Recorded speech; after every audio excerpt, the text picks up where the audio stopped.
Welcome to news wise, मैं हूं आरिफा नूर। नाजरीन, प्रोग्राम के पहले हिस्से में हम तफसील से बात करेंगे जो शायद हम कह सकते हैं कि इस साल की एक अच्छी या बहुत बड़ी अच्छी ख़बर है, और वो ये है जो गुज़िश्ता रात को अमेरिका की सुबह जंग बंदी का ऐलान किया गया अमेरिका और ईरान की तरफ से।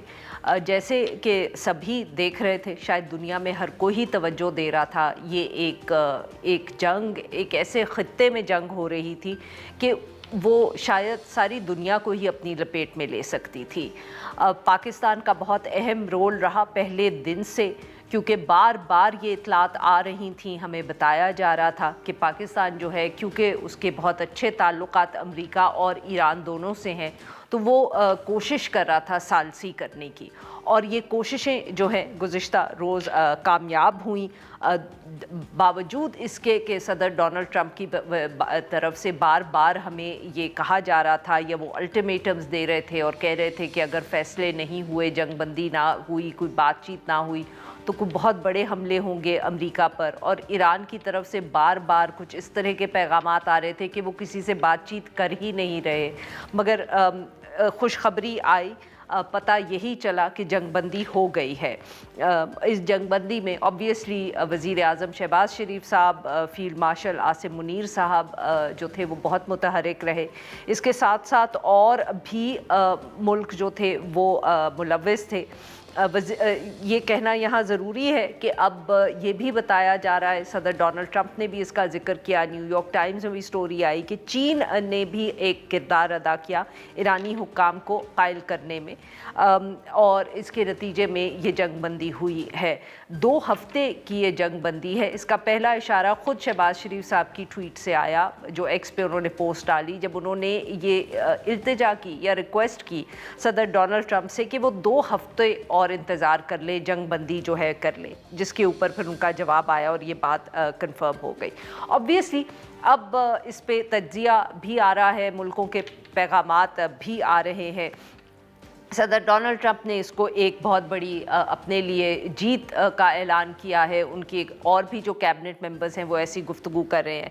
ईरानी सदर ने कहा है कि ये शहीद खामेनेई के खून का समर है। इज़राइल में अपोजिशन लीडर ने इसको इज़राइल की बदतरीन नाकामी कहा है। रूस ने भी इसको अमेरिका और इज़राइल के लिए नाकामी कहा है। अब ये है कि अब जंगबंदी 2 हफ्ते के लिए हो गई है, मगर सबकी नज़रें जो हैं इस वक्त इस्लामाबाद पे हैं, क्योंकि जुमे के दिन इस्लामाबाद में अब अमेरिकन और ईरानी जो टीम्स हैं वो आपस में मुज़ाकरात करेंगे। अब मुज़ाकरात के हवाले से भी अब हमें ये बताया जा रहा है कि 10 नुकात थे जो ईरान की तरफ से पाकिस्तान ने अमेरिका के हवाले किए। पहले ऑब्वियसली 15 पॉइंट्स थे अमेरिका की तरफ से, 5 ईरान की तरफ से, बट कल मालूम ये हुआ कि 10 नुकात हैं जो ईरान ने किए। तो अब समझ सब यही रहे हैं कि इन 10 नुकात पर अब बात होगी। इसके साथ साथ सदर डोनाल्ड ट्रंप की जो है वो ट्वीट्स भी सामने आई हुई हैं, जिसमें भी आबनाए हुर्मुज़ का जिक्र है, उसमें सैंक्शंस और टैरिफ्स के हवाले से भी बातचीत है। तो ये तो नहीं हम कह सकते कि अब मामलात बिल्कुल ठंडे हो चुके हैं, मगर ये ज़रूर है कि एक उम्मीद की किरण जो है वो नज़र आई है, और पेट्रोल की जो कीमतों में भी एकदम कमी नज़र आई, वो भी इस बात का हम कह सकते हैं कि अंदाज़ा होता है उससे कि दुनिया में जो बिजनेसेस वगैरह हैं वो भी इसको वेलकम कर रहे हैं। इस सारे मामले पे गुफ्तगू करने के लिए आज हमारे साथ हैं डॉक्टर मलिया लोधी साहिबा। She is been Pakistan ambassador to Washington and to London, और उन्होंने रिप्रेजेंट किया है पाकिस्तान को यूनाइटेड नेशंस पे। और हमारे साथ मौजूद है एजाज़ अहमद चौधरी साहब, ये भी बहुत अहम पोस्ट पे एम्बेसडर रहे हैं और साबिक सेक्रेटरी खारजा भी। Welcome to the show both of you. Doctor Maleeha Lodhi साहिबा, आपसे गुफ्तगू का आगाज़ करेंगे।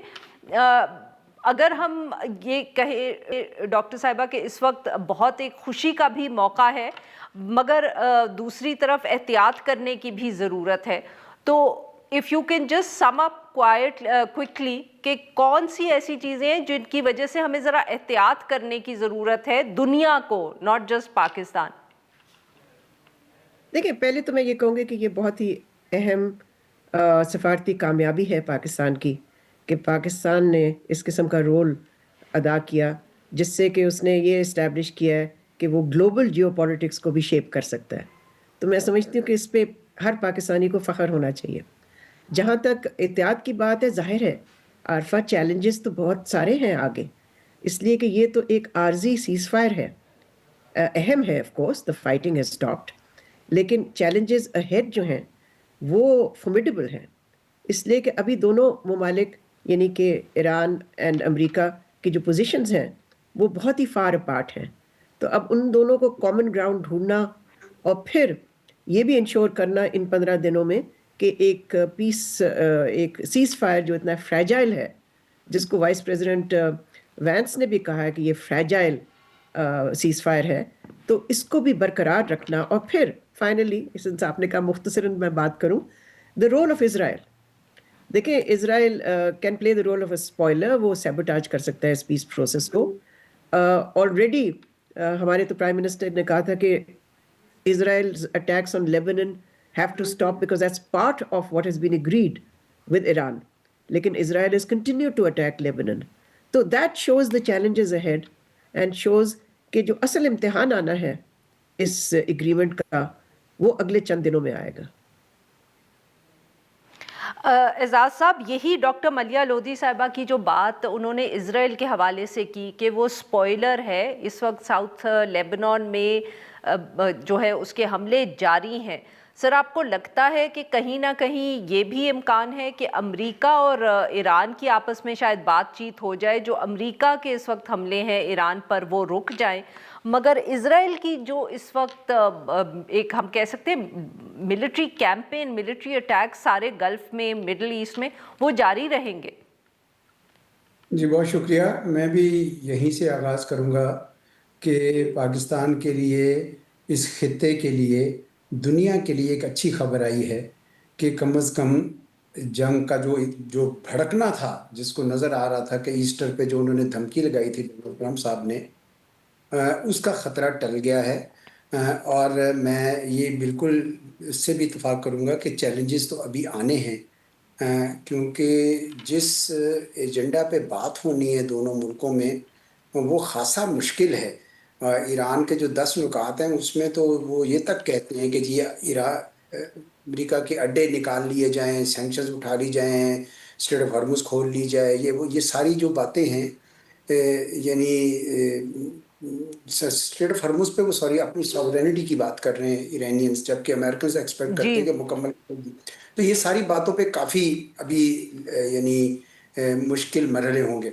आपने इसराइल के हवाले से कहा, इसराइल का इसको कोई शक ही नहीं है कि वो एक स्पॉइलर है और वो कुछ भी कर सकता है इस मामले को ख़राब करने के लिए, फॉल्स फ्लैग भी कर सकता है। जिस तरह उसने पूरी कोशिश की थी खलीजी रियासतों को इस जंग में धकेलने की, वो तो रुके नहीं, वो आए नहीं इस जंग में, तो इस वजह से उनका मंसूबा कामयाब नहीं हुआ। लेकिन ये बात भी तय है कि इसराइल अमेरिका की आशीर्वाद के बगैर कोई भी चीज़ जो है वो ज़्यादा आगे ज़्यादा देर तक नहीं बढ़ा सकता। तो मेरा ख्याल है कि अगर अमेरिका और ईरान में कोई समझौता होता नज़र आता है तो इसराइल के लिए मुमकिन नहीं होगा कि वो उसको सैबोटाज करे। ये ज़रूर हो सकता है कि कल प्लान को एग्रीमेंट होने के बाद भी वो कोई ऐसी शरारत करे, कोई ऐसी हरकत करे, क्योंकि नेतन्याहू साहब रह नहीं सकते हैं जब तक जंग नहीं करेंगे, वरना तो उनके खिलाफ मुकदमात शुरू हो जाएंगे। पहले ही उनकी अपोजिशन जो है इस वक्त उनको बहुत लताड़ रही है। तो जिस तरह जैसे ये जंग बंद करेंगे, लेबनान में करें या इधर तो कर चुके होंगे, तो उनके लिए कोई आसान नहीं होगा। इसीलिए वो लेबनान में जारी रखना चाहते हैं जंग, क्योंकि वो जंग से ही वो जिंदा है, और जिस दिन जंग खत्म होगी उस दिन उनके लिए बहुत बड़ी मुश्किलात पेश आ जाएंगी। जी बिल्कुल सही। डॉक्टर मलिया, अगर जंग बंदी के अलावा ऑब्वियसली यही जो चैलेंजेस की बात आप दोनों ने कर दी, उनको तनाज़ुर में रख के भी बहुत से लोगों का ये ख्याल है कि ईरान जो है वो इस कॉन्फ्लिक्ट से इट हैज़ इमर्ज स्ट्रॉन्गर। आप भी इसको ऐसे ही देखेंगी कि जहाँ से ये मामला सारा शुरू हुआ था और अब तक ईरान लग रहा है कि एक वक्त पे हमें लग रहा था कि बिल्कुल पता नहीं मुल्क भी बचेगा कि नहीं, मगर अब लग रहा है कि शायद वो एक ताकतवर पावर के तौर पे मिडल ईस्ट में रहेगा।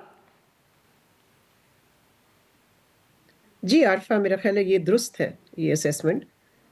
حالانکہ ظاہر ہے Iran has face devastation lot of economic pain as well. اس میں تو کوئی شبہ نہیں ہے, اور ہزاروں کی تعداد میں ایرانین نیشنل جو ہیں وہ شہید بھی ہوئے ہیں, ان کے لیڈرز بھی شہید ہوئے ہیں. سو آئی مین لاسز تو بہت ہیں ایران کے لیے, لیکن دا وے ایرانین ریزسٹنس اور ریزیلینس نے کام دکھایا. امریکہ نے تو کیا کیلکولیٹ کیا تھا, انہوں نے تو کیلکولیٹ کیا تھا, اور اسرائیل نے بھی, کہ جی کچھ چند دنوں کی بات ہے اینڈ ہم بالکل دیکھیں گے کہ ایران کی جو رجیم ہے وہ کلیپس کر جائے گی. تو وہ جیسے آپ کو پتہ ہے, سب کو پتہ ہے کہ وہ تو نہیں ہوا. تو میں سمجھتی ہوں کہ اس وقت ایران نے یہ دکھا دیا ہے کہ جو مائٹ از رائٹ کی بات کرتے ہیں, یہ ضروری نہیں ہے کہ ان کو اس قسم کا آؤٹ کم ملے. دیکھیں دا ٹو یعنی کہ militarily superior powers U S and Israel, combined military force ان کی جو ہے وہ ایران کو سرنڈر نہیں کر پا سکی. سو میں سمجھتی ہوں یہ تو بہت ہی سگنیفیکنٹ کامیابی ہے کہ Iran refuse to surrender despite the losses. And therefore آپ ٹھیک کہہ رہی ہیں کہ it has emerged. It's difficult to say whether it's emerged stronger, but it is certainly emerged as a country that took on the United States. جی ناظرین, یہاں پہ لیتے ہیں ہم ایک چھوٹی سی بریک.